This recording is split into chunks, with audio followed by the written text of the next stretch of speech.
एक बार एक राजा हुआ है चित्रकेतु, तो उसके पास अंगिरा ऋषि और नारद जी गए उपदेश देने, क्योंकि वो भगवान का भक्त था। उसको उपदेश दिया और बड़ी प्यारी बात कही है,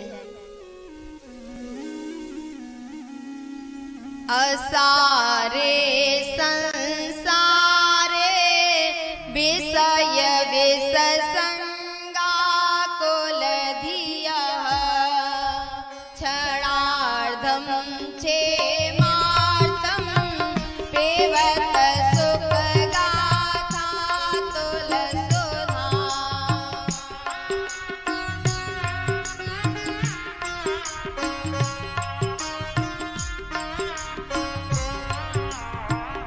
किमर्थं व्यर्थं भो व्रजत कुपते कुचित कथे परिच्छेद साक्षिया श्रवणगत मुक्त्योक्ते कथने।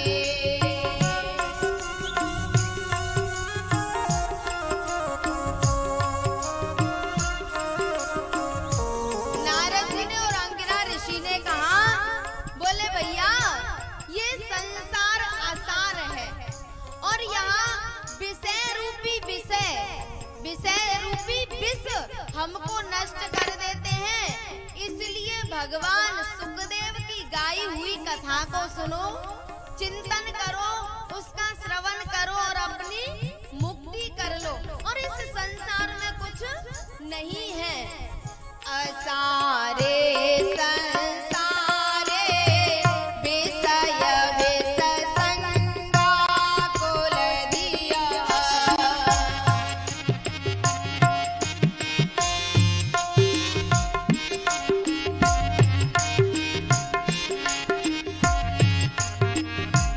क्षणार्धं क्षेमार्थं पेवत सुख गाथा तुलसुधा।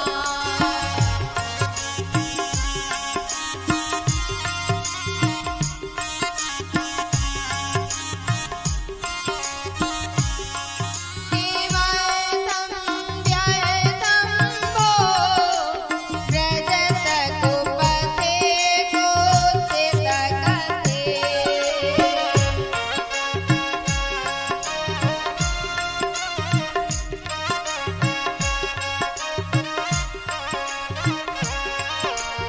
बोले भगवान सुखदेव की इस कथा को सुनो और मुक्त हो जाओ। बोले किसी को मुक्ति मिली है इस कथा को सुनने से?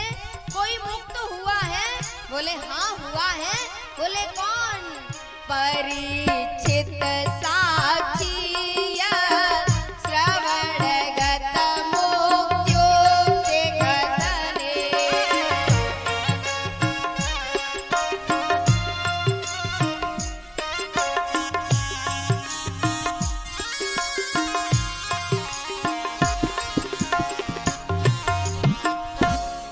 बोले हाँ भैया, इस संसार में सच में कुछ भी नहीं है।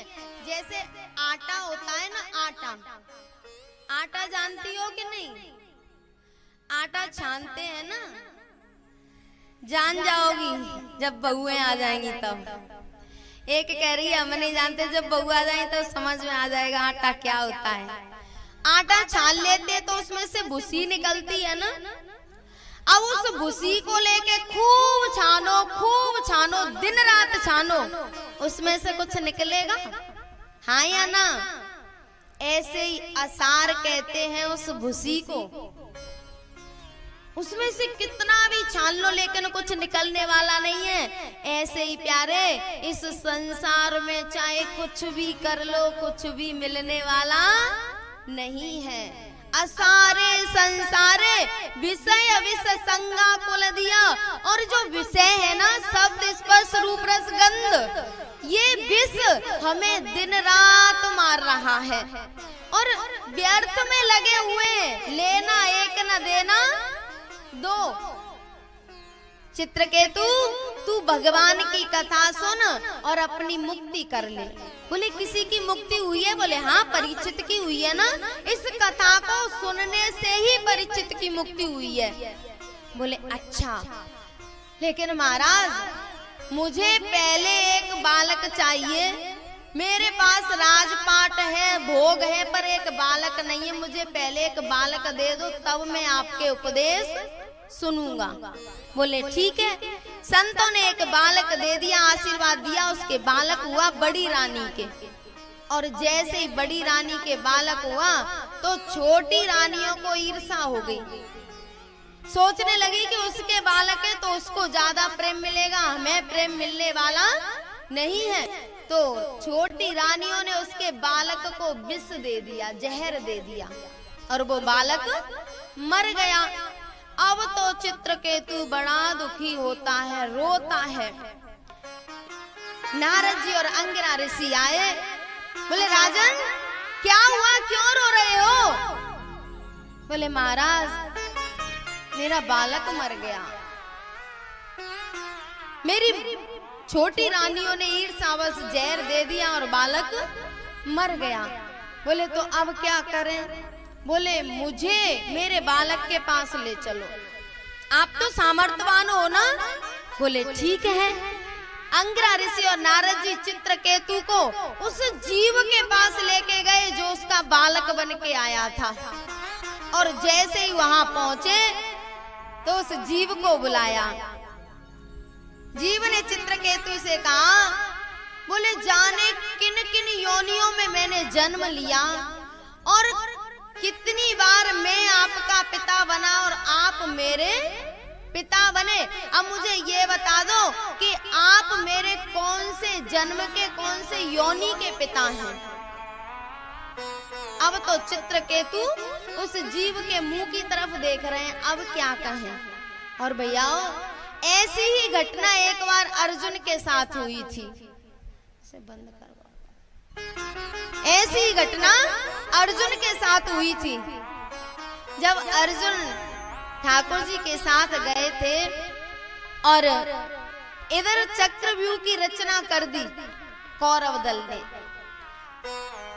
अभिमन्यु चक्रव्यूह में घुसना तो जानते थे लेकिन निकलना नहीं जानते थे।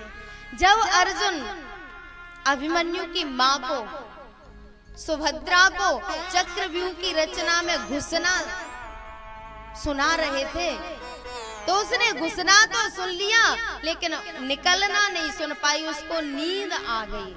तो अभिमन्यु के पास भी वही विद्या थी। और जब अर्जुन की अनुपस्थिति में अभिमन्यु को कौरवों ने मार दिया और अर्जुन ने इस बात को सुना तो बहुत रोए।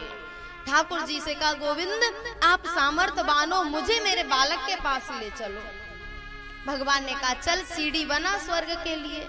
अर्जुन ने बाणों से सीढ़ी बनाई स्वर्ग के लिए और पहुंच गए अभिमन्यु के पास, क्योंकि भगवान साथ में थे। और जैसे ही अभिमन्यु के पास पहुंचे तो अभिमन्यु को बुलाया, बेटा तुम्हारे पिता तुम्हारे लिए इतना दुखी हैं, विलाप कर रहे हैं, इनसे मिलो। अभिमन्यु ने कहा, कस्मिन् जन्मन्यमी मह्यं पितरो मातरो भवान् कर्मभिर्भ्राम्यमाणस्य देवतिर्यज्ञयोनिषु। पिताजी मैंने जाने किन किन योनियों में जन्म लिया, कितनी बार मैं आपका पिता बना, कितनी बार आप मेरे पिता बने। अब मुझे ये बता दो कि आप किस जन्म की याद करके मेरे लिए रो रहे हैं। मुझे ये बता दो कि किस जन्म की, किस योनि की याद करके रो रहे हैं। और यही बात चित्रकेतु से उसके पुत्र ने कही। अब तो दोनों की आंखें फटी रह गई। उन्होंने कहा, पिताजी कौन किसका बाप, कौन किसका बेटा। ये तो संसार एक प्लेटफॉर्म है, यहाँ तो जगह जगह से यात्री आते हैं और जिसकी ट्रेन पहले आ जाती है वो बैठकर चला जाता है। यहाँ कोई किसी का नहीं है। असारो संसारो दुख रूपी विवाह का सुतम कस्य धनम कस्य स्नेहवांजलते निशम। ये संसार तो असार है और कौन किसका पिता कौन किसका बेटा। पिताजी इस आसक्ति को छोड़ दो और भगवान का भजन करो। तब चित्रकेतु की आंखें खुली और फिर उसने भगवान का भजन किया है। और प्यारे एक निवेदन कर दूं, हम लोगों के संतान नहीं होती तो बड़े दुखी होते हैं। अरे संतान नहीं है, संतान नहीं है। अरे भैया संतान नहीं है तो कम से कम भजन तो कर लेंगे, भगवान की भक्ति तो कर लेंगे। जिनके संतान हैं उनका हाल थोड़ा जाके देखो तो सही।